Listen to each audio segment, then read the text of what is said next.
Hola Rosa. Hola, Carlos Silvio. Muchísimas gracias por aceptar nuestra invitación para mantener esta charla. Bueno, pues gracias a vosotros. Para mí es un placer siempre estar aquí. Ya había venido alguna vez en este local, en este ambiente, siempre es muy acogedor. Nos conocemos hace bastantes años, hemos hecho cosas juntos. Siempre todo lo que haces me interesa muchísimo, me parece apasionante. ¿En qué estás ahora? ¿En qué cosas estás haciendo? Bueno, nosotros siempre estamos muy focalizados hacia la dieta, nuestros estudios están muy focalizados hacia la dieta mediterránea, ¿no? Y ahora, por ejemplo, estamos haciendo un estudio sobre si el consumo de aceite de oliva virgen afecta a la microbiota y esto también tiene un efecto a nivel cognitivo. También un estudio parecido, pero con tomate, pero en gente mayor, que se pueden ver un poco más los efectos. En el caso del aceite de oliva es más para gente joven. Y también, por ejemplo, estamos estudiando el efecto del cacahuete también, porque el cacahuete es como fruto seco, aunque no es fruto seco, es legumbre, es muy interesante por su composición, por los componentes que tiene, y también estamos observando pues, que realmente es un alimento que tiene muchos efectos en la salud. Y término medio, estos estudios, ¿qué duración tienen? Se sabe cuándo empieza, pero a veces no se sabe cuándo finalizan, ¿no? Y incluso tendrían que durar más de los que los hacemos durar. Lo ideal sería hacer estudios de 3, 4, 5 años durante mucho tiempo para ver realmente efectos. Pasa que cuesta mucho tener subvención, que los participantes también quieran estar tanto tiempo. Entonces, normalmente nuestros estudios, desde que empiezan hasta que acaban, suelen pasar como mínimo un año, como mínimo. Y luego los resultados, porque en algún caso hemos coparticipado en alguno de estos estudios con resultados muy interesantes. Lo que pasa que a veces la terminología para los que no somos del mundo de la ciencia es un poco, digamos, espesa, que nos cuesta y vosotros ya hacéis un esfuerzo para traducirlo a nuestro lenguaje, pero a veces no tienen la difusión, los resultados que nos gustaría a todos. ¿Eso cómo lo vive alguien que ha estado tanto tiempo detrás de un estudio, que tiene unas conclusiones realmente interesantísimas y luego hay alguna frustración porque aquello no tenga un poquito más de difusión? Bueno, es el objetivo, yo pienso, que tendríamos que marcarnos los científicos, porque en el fondo lo interesante es que nuestros resultados acaben llegando a la sociedad, al público, y que ellos sepan de lo que estamos haciendo realmente. Entonces yo creo que quizá como científicos a veces nos focalizamos mucho en intentar hacer una ciencia muy buena, pero que a veces nos falta comunicarla mejor, comunicarla y que todo el mundo pueda entender lo que estamos diciendo y que pues esto tenga unas repercusiones a nivel social, cambiando los hábitos, intentando tener una alimentación más saludable. Entonces yo creo que aquí fallamos, quizá también falla la comunicación por parte de los medios de comunicación, pero también por parte nuestra, por parte de los científicos.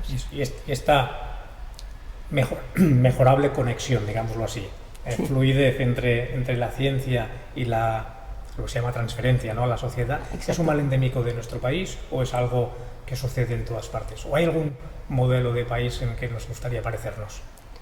Bueno, yo creo que quizá en esto, Estados Unidos, los resultados llegan muchísimo más a la sociedad y además tienen más impacto. A mí me ha pasado que he publicado artículos científicos y me ha llamado la prensa americana para que comente los artículos científicos y no me han llamado nadie de la prensa europea. Entonces después quizá alguien en Europa o en España lo ve y entonces dice, pues yo también quiero sacar un artículo de esto. Lo ve a través de los papers americanos. Exacto. Entonces yo creo que en Estados Unidos quizá hay más interés o los periodistas lo buscan más y entonces contactan, entonces intentamos pues que este artículo acabe llegando a la sociedad, ¿no? Pero sí es curioso, yo creo que quizá el país que yo al menos conozco que hace más difusión de la ciencia, le da más importancia, es Estados Unidos. También tiene más recursos, ¿no? Va relacionado con los recursos. También tiene más recursos, por ejemplo, un estudio en el que yo participé, pero lo lideró un profesor del clínico, que es el estudio Predimed. Por ejemplo, los primeros que lo publicaron fueron los americanos. En cambio, la prensa española, hasta que no se publicó casi en todas las portadas de todos los periódicos, no hizo eco de este estudio. Entonces, yo creo que quizá la prensa también tendría que ser un poco más sensible y sobre todo temas Yo entiendo que hay temas que cuesta más llegar a la sociedad, pero temas que implican, que es como la nutrición o los alimentos que son de interés social, yo creo que es fácil sacar algún artículo. Bueno, de interés social y sanitario. Exacto, y de salud, sí, totalmente de acuerdo. Has dicho que estás muy enfocada en dieta mediterránea y por eso el aceite que comentas. Has hecho en el pasado varios estudios que tienen que ver con alimentos ecológicos, ¿verdad? Sí. ¿Podrías contar un poco? Sí, nosotros hicimos un estudio, además en una población joven, estudiantil, sobre alimentación ecológica. Seguían 4 semanas alimentación ecológica versus, fue un estudio cruzado, versus una alimentación convencional. Y entonces, bueno, gracias también a la ayuda de Veritas, que nos proporcionó alimentos, vales, aparte tuvimos ayudas de la Generalitat para llevar a cabo el estudio, y lo que en nuestro caso observamos es que tras 4 semanas, que es poco, tras 4 semanas, lo que se observaba es que parecía que había una mejora en la microbiota intestinal y en los metabolitos o las sustancias que genera esta microbiota o microflora intestinal, que esto es muy relevante. Una mejora después de 4 semanas de comer. De tomar la dieta ecológica respecto a las 4 semanas de la dieta convencional. Y desde tu experiencia, que en 4 semanas ya se observen cambios, es relevante. Es muy relevante porque normalmente, por eso decían los estudios, lo ideal sería que duraran años, que en 4 semanas haya una modificación. Es muy relevante. Es decir, que ¿esto qué significa? Que solo que modifiquemos nuestros hábitos alimentarios, que vayamos hacia una alimentación más saludable, como sería una alimentación más ecológica, pues podemos tener mejoras e implicaciones a nivel de salud. Esto es muy buena noticia, porque es como si dijéramos que no es tan difícil. Es que no es difícil, yo creo que no es difícil. Lo que pasa que es más fácil, dijéramos, ir hacia los alimentos quizá más procesados, que no necesitan un cocinado, que solo los puedes coger con las manos y comerlos. Entonces, yo creo que este es el problema, que nos estamos volviendo cada vez más comodones. Y entonces la gente, pues es más fácil, pues coger una pizza ya hecha, darla a los niños, que no buscar unas frutas, unas verduras, cocinarla, darlo a los niños o a la población adulta y comerla. Entonces yo creo que tendríamos que intentar recuperar, no solo por salud, sino también porque se crea una unión familiar, que esto ahora se está viendo, que es importante el cocinar, la familia juntos, porque es una manera de establecer ya hábitos saludables y tener conexión con la población infantil. Es muy interesante esto que estás diciendo, pero esto requiere algunos cambios también sociológicos, ¿no? Disponer de más tiempo, no llegar tan tarde a casa, estar más tiempo de calidad con los miembros del hogar.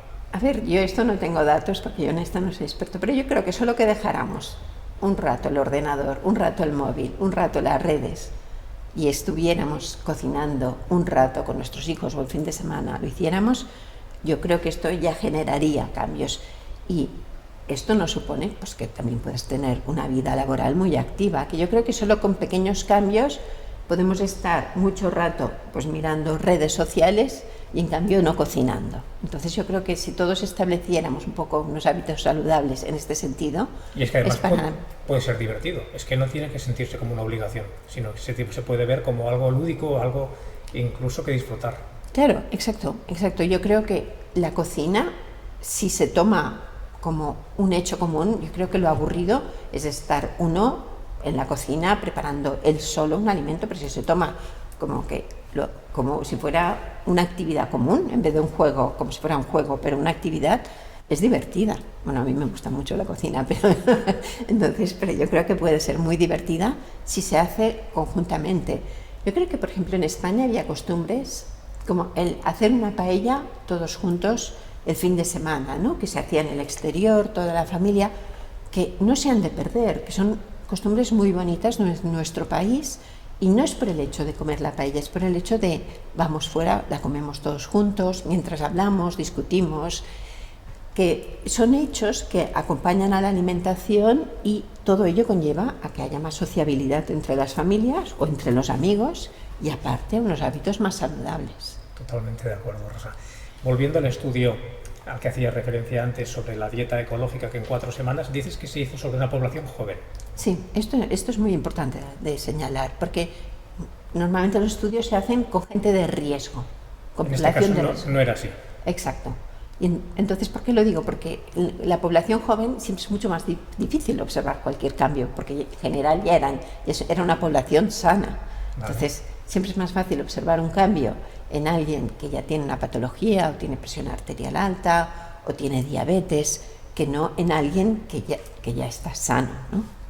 Con lo cual es todavía mucho más significativo. Exacto. Si en personas de una población joven y sana ya se observan cambios, entiendo por lo que estás diciendo que en una población quizás no tan joven o que no goza de la salud de roble que puede tener la gente joven, los cambios serían todavía más fáciles, más rápidos de ver.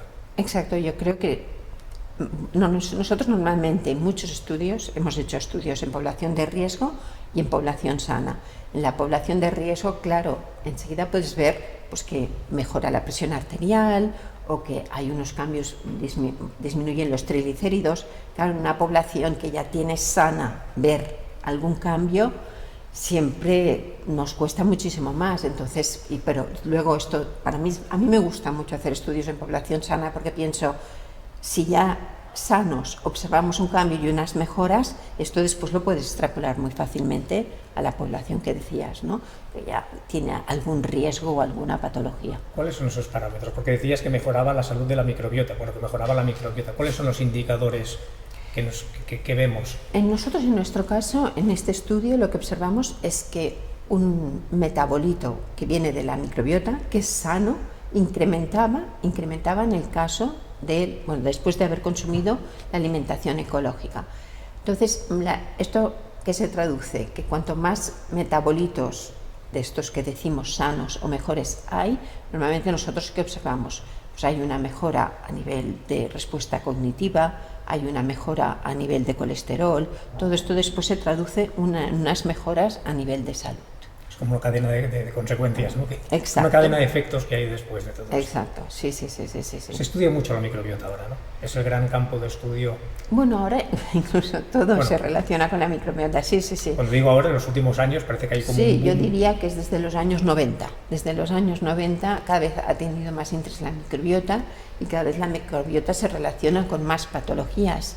Y claro, la alimentación es muy importante para la microbiota porque esta microbiota toma lo que nosotros le damos, ¿no? Lo que nosotros comemos. Entonces, esto se ha observado en otros estudios, ¿no? Que para tener una microbiota más sana, también le has de dar una alimentación más sana.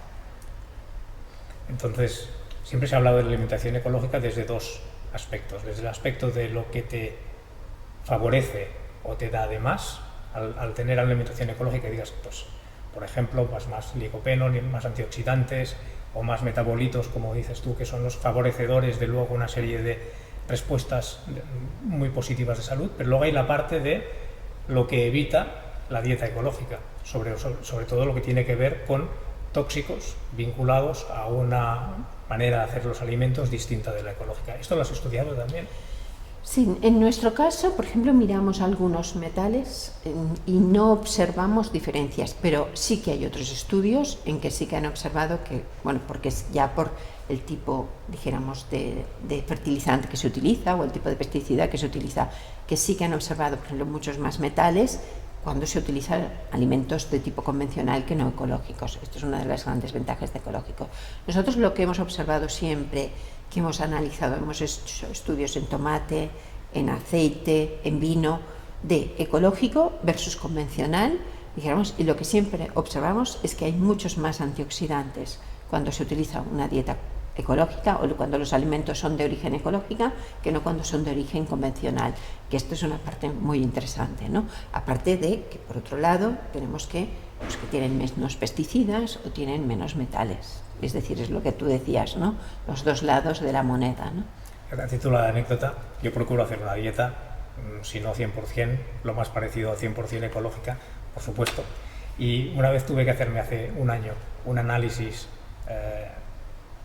bueno, que me recetaron para medir cosas que normalmente no se miraban. Me miraron los antioxidantes, el nivel de antioxidantes en mi cuerpo y me dijeron que había batido el récord de... ¿Ah, sí? No, es que... de la clínica. Digo, no quiero hacer récord, pero bueno, que iba bien servido de antioxidantes. No sé si tiene que ver con la dieta o no, pero por lo que estás diciendo...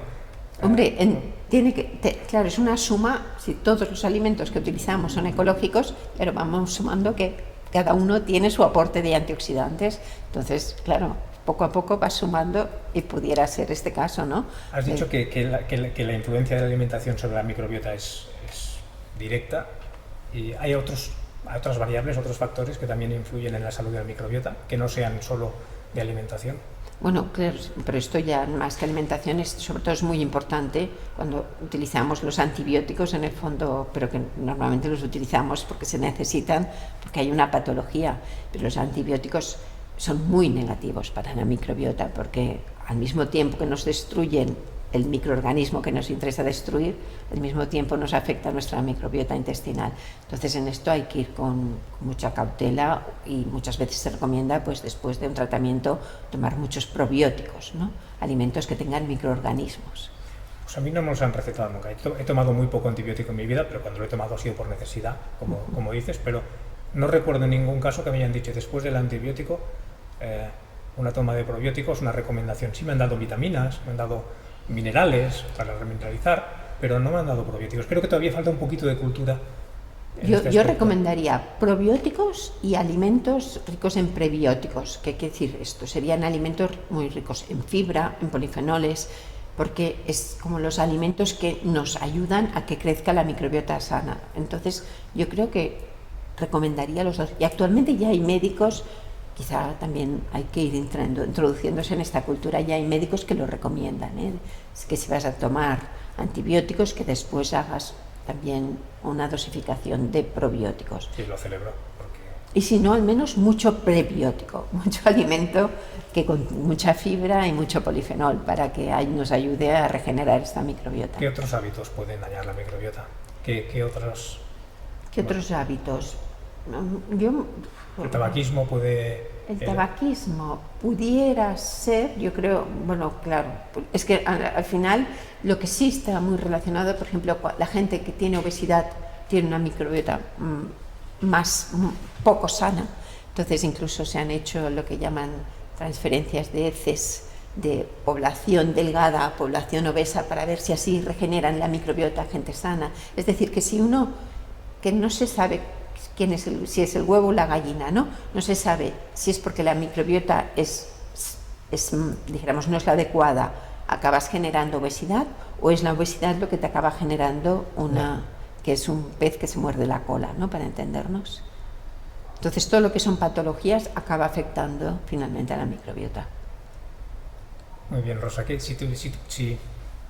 ¿cuál es tu sueño? Si pudieras pedir, ¿dónde te gustaría tener muchos recursos para estudiar algo que a lo mejor no has podido todavía en tu carrera profesional? Y dices, me queda esto que me encantaría estudiar y todavía no he podido. Una buena pregunta, porque, a ver, mi sueño es ganar unos proyectos europeos que te dan muchísimo dinero, que es de 2 millones de euros, que se llaman ERCs, mi sueño sería este estudio que hicimos de ecológicos y convencionales, hacerlo, pero con otros países, muchísimos centros implicados y a largo tiempo, porque yo creo a gran escala, porque yo creo que entonces sí que realmente acabaríamos llegando a unas conclusiones que tendrían mucho efecto a nivel social, y este sería mi sueño.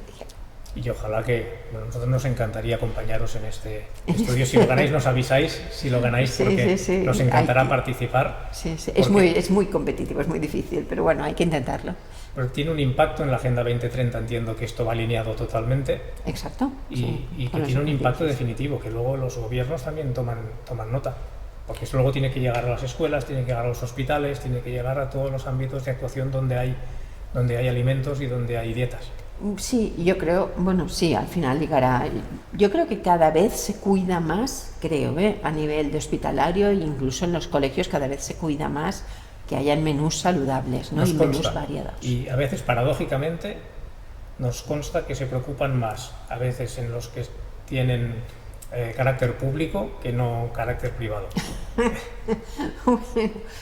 Estamos entrando en un terreno polémico, pero que a veces tiene que ver con las convicciones de cada uno, no tiene que ver con Bueno, porque cuestiones. quizá detrás, no sé, hay organismos de salud pública en los públicos que se están preocupando en este sentido, ¿no? En los privados quizá tendrían que también contactar con más nutricionistas, dietistas, que también establecieran unos hábitos más Hay de saludables. todo, que he dicho esto, pero nosotros trabajamos con todos Sí, sí, y sí, tenemos colectividades muy, muy, muy interesadas y realmente muy implicadas y comprometidas con el tema de la alimentación en todos los ámbitos. Pero a veces resulta paradójico, como he dicho, que puede suceder esto. Bueno, yo creo que un punto también importante que has tocado es en los hospitales, que yo creo que a veces en los hospitales se intenta alimentar al enfermo, indiscutiblemente, pero no darle una especial calidad a hospitales o clínicas, ¿no? Y precisamente son una población que quizá tendría un efecto más favorable si les diéramos alimentos más ecológicos o alimentos más saludables, ¿no? Nos quedamos con esto, Rosa. Muy bien, Ha muchas sido un gracias. placer, me pasaría horas hablando contigo. Muchísimas Bueno, gracias no. y sobre todo contacta con nosotros cuando tengas los fondos. Sí, ojalá. Ojalá. Es muy competitivo, solo ganan un 10% o un 5% de los investigadores, pero bueno, lo intentaremos. Bueno, confiemos, hasta pronto. Hasta ahora.